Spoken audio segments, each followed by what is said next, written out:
بالنسبة للنجاح، بابا علمها لي من وانا صغيرة: الانسان يا ناجح يا حاقد. لما انا بفشل في حاجات كتيرة في حياتي بزعل من نفسي واقعد اركز في نفسي عشان خاطر افكر ازاي انجح.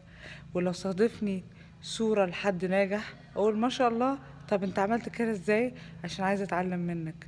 عمري في حياتي من جوايا ما حقدت ان حد احسن مني او انجح مني في حاجة. وده الحمد لله اللي بيخلي الواحد بيدي الواحد الطاقة القوية قوي دي. اهم حاجة بقى بتدي الواحد الطاقة القوية دي حاجة واحدة بس، واحدة بس مفيش غيرها: انك تكون فعلا بتسعى ان شغلك ده يكون ربنا راضي عنه. ما انا عملت حاجات كتيرة اكيد ربنا مش راضي عنها، ببقى ضعيفة، مهزومة، مكتئبة، زعلانة، ما عنديش ثقة. لكن الشغل، اي نوع من انواع الشغل، حتى لو فن ليه هدف وربنا راضي عنه، وتسأله كده: انت راضي عن الشغل ده؟ الشغل ده هينفعني؟ هينفع غيري؟ والله العظيم ثلاثة هو ده اللي هيديك كل الطاقة. عشان لما حد سألني انت مين اللي ورا في ظهرك، قلت لهم ربنا.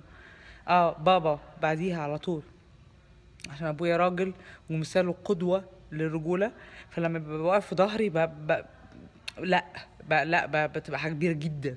ربنا يديله الصحة وطولة العمر. وماما وصحابي بقى بعد كده، عشان انا لسه مش متجوزة، بس في صحابي بيقفوا في ظهري جامد. بس لو دول كلهم مش موجودين، وجات لي فترة زمنية ما حسيتش بالسبورت منهم كلهم، ما كانش ليا غير دعاء وربي: اديني طاقة من عندك، وجهني اني اعمل حاجة صح. لو بعمل حاجة غلط دلوقتي شيلها بقى، شيلها من قلبي، شيلها من عقلي، اخفيها.